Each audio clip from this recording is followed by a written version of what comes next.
ಆಶಾ ಕಾರ್ಯಕರ್ತರ ವಿವಿಧ ಬೇಡಿಕೆಯನ್ನು ಈಡೇರಿಸುವಂತೆ ಆಗ್ರಹಿಸಿ ಎಲ್ಲ ಜಿಲ್ಲಾ ಕೇಂದ್ರಗಳಲ್ಲಿ ಹಮ್ಮಿಕೊಳ್ಳಲಾಗಿರುವ ಅಹೋರಾತ್ರಿ ಧರಣಿಯ ಅಂಗವಾಗಿ ಶಿವಮೊಗ್ಗದಲ್ಲಿ ಇಂದಿನಿಂದ 3 ದಿನಗಳ ಕಾಲ ಬೃಹತ್ ಪ್ರತಿಭಟನೆಯನ್ನು ನಡೆಸಲಾಗ್ತಾ ಇದೆ. ಮುಖ್ಯಮಂತ್ರಿಗಳು ಘೋಷಿಸಿದ ರಾಜ್ಯದ ಗೌರವಧನ ಮತ್ತು ಕೇಂದ್ರದ ಭಾಗಶಃ ಪ್ರೋತ್ಸಾಹಧನ ಸೇರಿಸಿ ಮಾಸಿಕ ಕನಿಷ್ಠ 10,000 ರೂಪಾಯಿಗಳ ಗೌರವಧನ ಗ್ಯಾರಂಟಿಗೊಳಿಸುವ ಆದೇಶ ಏಪ್ರಿಲ್ನಿಂದ ಅನ್ವಯ ಆಗುವಂತೆ ಹೊರಡಿಸಬೇಕು. ರಾಜ್ಯ ಬಜೆಟ್ನಲ್ಲಿ ಎಲ್ಲ ಅಂಗನವಾಡಿ ಮತ್ತು ಬಿಸಿಯೂಟ ಕಾರ್ಯಕರ್ತರಿಗೆ ಹೆಚ್ಚಿಸಿದಂತೆ ಆಶಾ ಕಾರ್ಯಕರ್ತರಿಗೂ ಸಹ 1,000 ರೂಪಾಯಿ ಪ್ರೋತ್ಸಾಹಧನ ಹೆಚ್ಚಿಸಬೇಕು. ಜನಸಂಖ್ಯೆಯ ಮಿತಿ ಅವೈಜ್ಞಾನಿಕ ಮೌಲ್ಯಮಾಪನ ಶಿಕ್ಷಣದ ಹೆಸರಿನಲ್ಲಿ ಆಶಾ ಕಾರ್ಯಕ್ರಮವಿರುವ ಆದೇಶವನ್ನು ಕೈಬಿಡಬೇಕು ಅಂತ ಆಗ್ರಹಿಸಿದರು.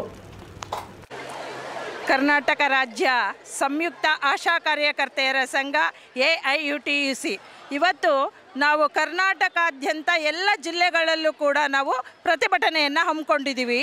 3 ದಿನಗಳ ಕಾಲ ಅನಿರ್ದಿಷ್ಟ ಅಹೋರಾತ್ರಿ ಧರಣಿಯನ್ನು ಹಮ್ಮಿಕೊಂಡಿದ್ದೀವಿ. ಇದರ ವಿರುದ್ಧವಾಗಿ ಸರ್ಕಾರದ ವಿರುದ್ಧವಾಗಿ ನಮ್ಮ ಆಶಾಗಳ ಹೋರಾಟ ವಿರುದ್ಧವಾಗಿ ಸರ್ಕಾರ ನಡ್ಕೊಳ್ತಾ ಇದೆ. ಈ ಬೇಡಿಕೆಯನ್ನು ಈಡೇರಿಸ್ಕೊಳ್ಳೋಕ್ಕೋಸ್ಕರ ಈ 3 ದಿನಗಳ ಕಾಲ ನಾವು ಆಶಾ ಹೋರಾಟವನ್ನು ಹಮ್ಮಿಕೊಂಡಿದ್ದೀವಿ. ಈ ಹೋರಾಟದಲ್ಲಿ ಮಾನ್ಯ ಮುಖ್ಯಮಂತ್ರಿಗಳು ನಾವು ಜನವರಿಯಲ್ಲಿ ಮಾಡಿದಂಥ ಹೋರಾಟದಲ್ಲಿ ಘೋಷಣೆ ಮಾಡಿದರು, ನಮಗೆ 10,000 ರೂಪಾಯಿಗಳನ್ನು ನಿಮಗೆ ಕೊಡ್ತೀವಿ ಅಂತ ಹೇಳಿ. ಆ ಮಾತಿಗೆ ತಪ್ಪಿದಂಥ ಸರ್ಕಾರದ ವಿರುದ್ಧ ನಾವು ಧಿಕ್ಕಾರ ಕೂಗ್ತಾ ಈ ಶಿವಮೊಗ್ಗ ಜಿಲ್ಲೆಯಲ್ಲೂ ಕೂಡ ಧರಣಿಯನ್ನು ಹಮ್ಮಿಕೊಂಡಿದ್ದೇವೆ.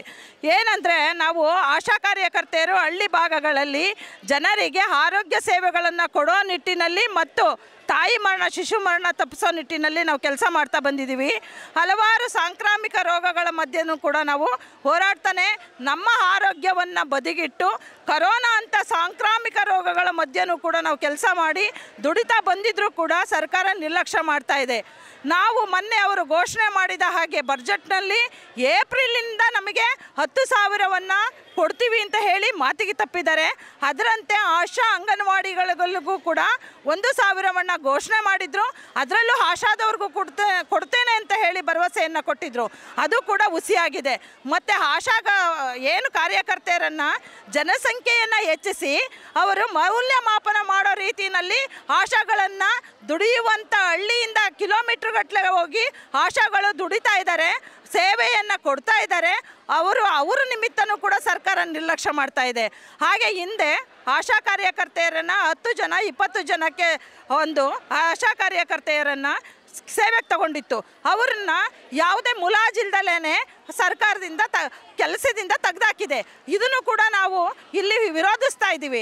ಹಾಗೆಯೇ ಈಗ ಮತ್ತೆ ಕೇಂದ್ರ ಸರ್ಕಾರದಿಂದ ಏನು ಬಿಡುಗಡೆ ಆಗಿದೆ ಆ ಅಮೌಂಟನ್ನು ಇವಾಗ ನಮಗೆ ಬಿಡುಗಡೆ ಮಾಡಬೇಕಾಗಿದೆ.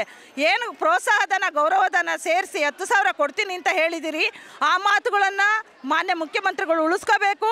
ಉಳಿಸ್ಕೊಂಡಲೇ ಇದ್ದ ನಿಟ್ಟಿನಲ್ಲಿ ನಾವು ಇನ್ನು ಮುಂದಿನ ಹೆಚ್ಚು ಹೋರಾಟವನ್ನು ಮಾಡುವ ನಿಟ್ಟಿನಲ್ಲಿ ನಾವು ಕೈಗೊಂಡಿದ್ದೀವಿ. ಈಗೇನು ಅನಿರ್ದಿಷ್ಟ ಆಹಾರಾತಿ ಧರಣಿಯನ್ನು ಮಾಡಿದ್ದೀವಿ, ಇದು ಬರೀ ಒಂದು ಈಗ ಶಾಂಪಲ್ ಆಗಿ ತೋರಿಸೋವಂಥದ್ದು.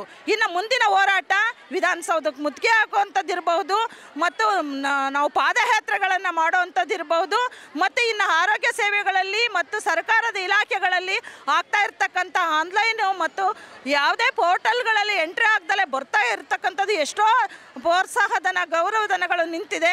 ಅದು ಕೂಡ ಈ ತಿಂಗಳಲ್ಲಿ ನಮಗೆ ಬಿಡುಗಡೆ ಆಗಬೇಕು ಅಂತ ಹೇಳಿ ಕೇಳ್ಕೊಳ್ತಾ ನಾನು ಎಲ್ಲ ಮಾಧ್ಯಮ ಮಿತ್ರರಲ್ಲೂ ಕೂಡ ಅವರಿಗೆ ಆಭಾರಿಯಾಗಿರ್ತೇನೆ ಅಂತ ಹೇಳಿ ಅವ್ರಿಗೂ ಧನ್ಯವಾದ ಹೇಳೋಕ್ಕೆ ಇಷ್ಟಪಡ್ತೇನೆ. ರಾಜೇಶ್ವರಿ ಅಂತ ಜಿಲ್ಲಾ ಅಧ್ಯಕ್ಷರು.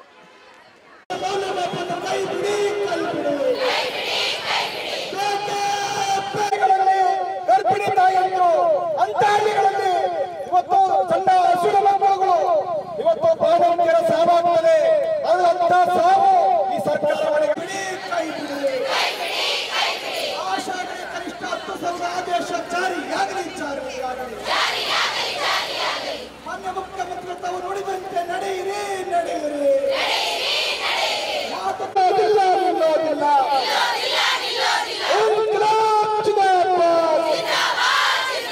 ಆಶಾಗಳೇ ಒಂದಾಗಿ, ಇನ್ಕ್ಲಾಬ್ ಜಿಂದಾಬಾದ್.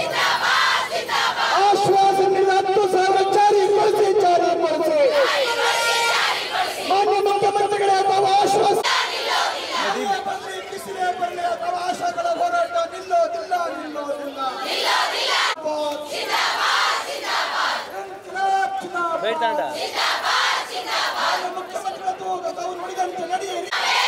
ಮಾತು ತಪ್ಪಿದ ಸರ್ಕಾರಕ್ಕೆ